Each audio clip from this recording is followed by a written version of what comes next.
भैया एसआईआर का कार्य चल रहा है अभी भी। अब दोस्तों अब बहुत ही जल्दी एसआईआर के बाद आपका एनपीआर शुरू होने वाला है और ये जनवरी में शुरू हो जाएगा। एनपीआर यानी कि नेशनल पॉपुलेशन रजिस्टर, जिसे जनगणना कहते हैं। और जहां तक सुनने में आ रहा है कि इसका पहला चरण होगा वो जनवरी में शुरू कर दिया जाएगा। सबसे बड़ी बात है कि एनपीआर में साथियों हमें मानदेय क्या मिलेगा, क्योंकि मानदेय का मैटर है। देखिएगा एनपीआर में आपको अच्छा खासा मानदेय मिलेगा, पैसा मिलेगा। और किन किन की ड्यूटी लगेगी, ये नहीं कि सिर्फ बीएलओ की लगेगी, किसी की भी लग सकती है। आप ये मत जानिएगा कि एनपीआर का कार्य सिर्फ बीएलओ करेंगे, ऐसा कुछ भी नहीं है। किसी की भी लग सकती है। अगर आप सहायक अध्यापक हो तो आपकी लग सकती है, अगर आप लेखपाल हो तो आपकी लग सकती है, अगर आप आंगनवाड़ी वर्कर हो तो आपकी लग सकती है, शिक्षा मित्रों की लग सकती है। बाकायदा इसमें पैसा मिलता है। और इसके साथ ही एनपीआर में 30 प्रश्न पूछे जाएंगे। ध्यान दीजिएगा, 30 प्रश्न पूछे जाएंगे। और कौन कौन से प्रश्न होंगे वो भी मैं आपको इस वीडियो में बताने जा रहा हूँ। अतः दोस्तों सही और सटीक जानकारी के लिए आप हमारे चैनल एम्प्लॉयड हेल्पर को यार सब्सक्राइब कर लीजिए, जहाँ पर आपको सही और सटीक जानकारी मिलेगी। देखिएगा दोस्तों, जनगणना इसे कहते हैं, जनगणना एनपीआर नेशनल पॉपुलेशन रजिस्टर। और पहले चरण के लिए मकान से जुड़े 30 सवाल आपसे पूछे जाएंगे। अगर आप जनगणना कर रहे हो तो आप ग्रामवासी जो भी शहर में जो भी हैं, ग्रामीण हैं या जो भी जिनकी जनगणना में नाम है, उनसे आप प्रश्न पूछोगे 30 तरीके के। तो आप देखिएगा कौन कौन से प्रश्न पूछे जाएंगे। 2 चरणों में ये की जाएगी। पहला जो चरण है वो मैदानी इलाके हैं, है ना। और दूसरा जो चरण होगा वो होगा जो पहाड़ी एरिया है, जो पहाड़ी जैसे हिमाचल प्रदेश हो गया, जम्मू कश्मीर हो गया। यहाँ पर थोड़ी दिक्कत होगी अभी, क्योंकि सर्दियाँ शुरू हो जाएंगी। जनवरी में काफ़ी हैवी ठंड होती है, इसलिए वहाँ पर ये अभी शुरू नहीं होगा, वो दूसरे चरण में होगा। पहले चरण में जितने भी मैदानी इलाके हैं जहाँ पर मौसम सही रहता है वहीं पर शुरू किया जाएगा। अब देखिएगा क्या क्या प्रश्न पूछे जाएंगे। सबसे बड़ी बात है, आप ये मान के चलेगा आपकी सारी कुंडली, जी हाँ, सरकार खोज लेगी। आपका घर से लेके इंटरनेट तक सारे सवाल आपसे पूछे जाएंगे, सारे सवाल। 30 सवाल देखी जाए तो काफ़ी ज़्यादा होते हैं। आपकी कैसी खस्ता हालत है, माली हालत है, सारा कुछ सरकार वो डाटा के इसके अनुसार ले लेगी, जिससे सरकार को इस जनगणना के साथ साथ तमाम और आंकड़े भी पता चल जाएंगे कि आखिर भारत की कितनी गरीबी कम हुई है, लोगों की क्या स्थिति है। और जाति जनगणना भी इसमें होगी, कौन सी जाति कहाँ पर है, कितनी ज़्यादा जाति है किस राज्य में। और ये जो जनगणना है वो ऑल इंडिया में शुरू होगी। ध्यान दीजिएगा, ऑल इंडिया में। तो यहाँ पर सारे प्रश्न पूछे जाएंगे, आपकी माली हालत से लेके आपकी कैसी स्थिति है, तो यहाँ पर आपको सही जानकारी देनी पड़ेगी। देखिएगा साथियों, एक छोटी सी न्यूज है, मैं आपको सुना दे रहा हूँ।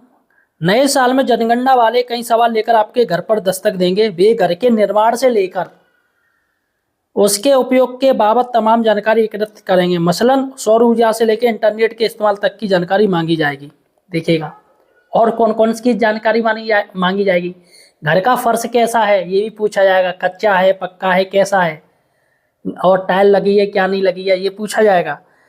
छत व दीवारें किस चीज़ से बनी हैं, आपकी छत, मकान की छत किससे बनी है, कि खपरेल से बनी है या कच्ची पक्की बनी है या आरसीसी से बनी है, ये पूछी जाएगी। मकान का उपयोग आवास के रूम में होता है या उसमें कार्यालय है, गेस्ट हाउस है या पूजा स्थल है, ये भी पूछा जाएगा उसमें, कि आप कहीं इसका रेवेन्यू तो नहीं, अलग एक्स्ट्रा पैसा तो नहीं छाप रहे हो हैं, कहीं आप कॉमर्शियल में तो इस्तेमाल नहीं कर रहे हो, ये भी पूछा जाएगा। पीने का पानी आपसे पूछा जाएगा, नहर से ले रहे हो, हैंडपंप से ले रहे हो या समरसेबल से ले रहे हो, या फिर सरकार की तरफ से जो टंकी है उससे ले रहे हो, ये पूछा जाएगा। ठीक है। और उसके बाद पानी की सीलबंद कहीं पैकेट का तो नहीं पी रहे हो, आजकल जो बोतल वाला आता है वो भी पूछा जाएगा आपसे, बोतल का। ठीक है, यह सब जानकारी भी हासिल की जाएगी। इसके साथ ही टेलीफोन आपके पास है क्या, स्मार्टफोन आप चला रहे हो, स्मार्टफोन कितने हजार वाला है, ये भी आपसे पूछा जाएगा। स्मार्टफोन अगर आपके पास है तो कैसा है, नेट वाला है या बिना इंटरनेट वाला है, टच स्क्रीन वाला या बिना वैसा छोटा कीपैड फोन है, ये भी पूछा जाएगा। इसके साथ ही दोस्तों, यानी देशवासियों का पूरा रहन सहन पूछा जाएगा, भैया कैसी स्थिति चल रही है। तो सरकार एक झटके में सारे आंकड़े लेना चाह रही है, भाई जनगणना तो कर ही रही है, तो इसलिए वो सारी चीज जान ले तो और अच्छी बात है, भाई हेडेक कटेगी उसको। इससे क्या होगा कि ये जो आंकड़े हैं निकलेंगे वो विकसित भारत, ध्यान दीजिएगा, मोदी जी की एक ड्रीम है कि विकसित भारत। तो यहाँ पर सरकार बहुत, मैं कहूँ तो बहुत सही कर रही है। सरकार के पास आंकड़े रहेंगे कि कितने लोगों के पास स्वच्छ पीने का पानी है, तो कम से कम आंकड़े तो है कि लोगों के पास नहीं है, तो सरकार अब उन पर काम करेगी कि इनके स्वच्छ पीने का पानी लाया जाए। किन लोगों के पास इंटरनेट नहीं है, किन लोगों के पास मोबाइल नहीं, तो सरकार इस चीज़ को देखेगी। किन लोगों के पास एजुकेशन नहीं, तो सरकार इस चीज़ को देखेगी। स्वास्थ्य देखेगी, सुरक्षा देखेगी, हॉस्पिटल देखेगी, सब कुछ देखेगी। घर कितने लोगों के नहीं है ये देखेगी, कच्चा मकान कितने के पास है, तो सरकार सीधे उस क्षेत्र पर काम करेगी जिसमें सबसे ज़्यादा कमी है, जिसकी ज़रूरत है। ये बहुत बढ़िया है दोस्तों। इसके बाद सबसे बड़ी बात है कि सरकार इसके द्वारा देख के नई नीतियाँ बनाएगी, है ना, और जो पुरानी नीतियाँ चल रही हैं उसमें संशोधन करेगी और उस पर जोर देगी, ज़्यादा से ज़्यादा जल्दी हो। उसके बाद दोस्तों, भारत सरकार ने जनगणना 2027 के प्रथम चरण के लिए मकान सूचीकरण व मकान गणना अनुसूची तैयार करने का अभियान तेज कर दिया है। इसके लिए प्रगणक घर घर दस्तक देंगे। उसके लिए 30 से ज़्यादा सवालों की सूची तैयार कर ली गई है। इससे संबंधित अधिसूचना जल्दी जारी हो जाएगी। तो 30 से ज़्यादा प्रश्न होंगे यहाँ पर, सरकार जो कह रही है 30 से ज़्यादा, यानी कि अगर देखा जाए तो आपके 30 से लेकर 40 के बीच में प्रश्न हो सकते हैं, चलेगा। यहाँ पर क्या क्या चीज़ और पूछी जा रही है मैं वो आपको और बता दे रहा हूँ। देखिएगा, मकान मालिक के घर में कार है, मोटरसाइकिल है या साइकिल है या मोपेड के बारे में जानकारी ली जाएगी। जो हीरो पुक आती है, जो मोपेड होती है, यह पता किया जाएगा। घर में खाना बनाने में लकड़ी का इस्तेमाल किया जा रहा है। फसल अपशिष्ट कैसे आप लोग करते हो उसके, और खाना किससे बना रहे हो, उपले से बना रहे हो, कोयले से बना रहे हो, गोबर गैस से बना रहे हो, या मिट्टी के तेल से बना रहे हो, या एलपीजी से बना रहे हो, या फिर पीएनजी से बना रहे हो, या बिजली से बना रहे हो, बिजली का जो वो हीटर है उसका यूज कर रहे हो, या फिर सौर ऊर्जा से बना रहे हो। जी दोस्तों, तो यहाँ पर ये पूछा जाएगा खाना किससे बना रहे हो, ये सबसे बड़ी बात है। वैसे भी उज्ज्वला योजना जो मोदी जी ने यूज करी थी, इस्तेमाल करी थी, यानी लागू करी थी, वो इसलिए करी थी कि जो महिलाएं वो बेचारी वो आंखों में उनके धुआं आ जाता था, जिससे मोदी जी काफ़ी परेशान हुए। इसलिए उज्ज्वला योजना शुरू करी गई और फ्री में गैस सिलेंडर और चूल्हा दिया गया। तो काफ़ी कारगर रही है मोदी सरकार की ये योजना। तो यहाँ पर ये चीज़ें दोस्तों पूछी जाएंगी। इसके बाद फर्श कच्चा है या पत्थर का बना है या टाइल का बना है या ईंट का बना है या सीमेंट का है, ये सब पूछा जाएगा।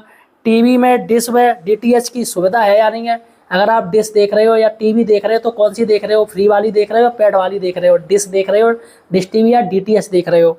इसके साथ ही लैपटॉप है या नहीं है, लैंडलाइन फ़ोन है या फिर मोबाइल है, और ये भी आपको देनी पड़ेगी। इसके साथ ही गेहूँ, ज्वार, चावल, बाजरा, मक्के के उपयोग के बाबत में भी सवाल पूछे जाएंगे।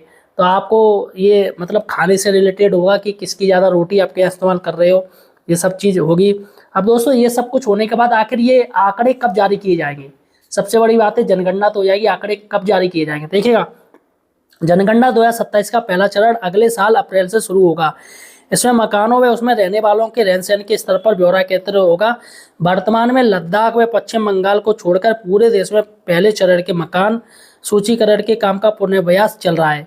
प्रगणकों का इसमें प्रशिक्षण भी दिया जा रहा है। यह प्रगणक ऑनलाइन में घर घर जाकर दोनों तरह के आंकड़ों को एकत्रित करेंगे। तो यहाँ पर दोनों तरीके के आंकड़े एकत्रित करे जाएंगे। जो भी जनगणना करेगा, जो कर्मी है, जो कर्मचारी है, उसको ऑनलाइन और ऑफलाइन दोनों तरीके से करने पड़ेंगे।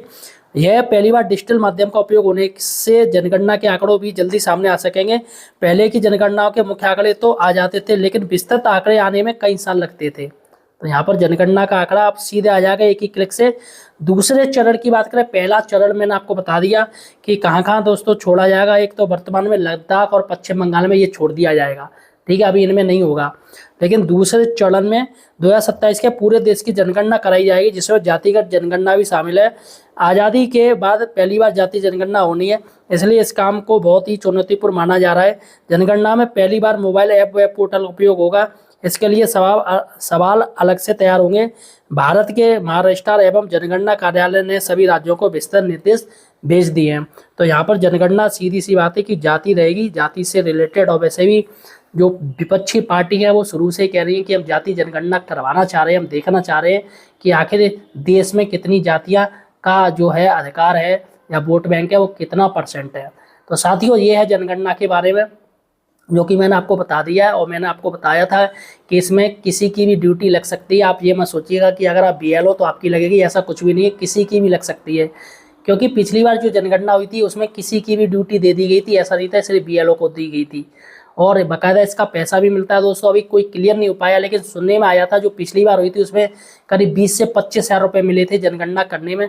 अब देखते हैं क्या सरकार देती या नहीं देती है। फिलहाल साथियों, आप मुझे किस राज्य से देख रहे हैं ये भी मुझे कमेंट सेक्शन में बताइएगा, और इस वीडियो को ज़्यादा से ज़्यादा शेयर कीजिएगा। धन्यवाद।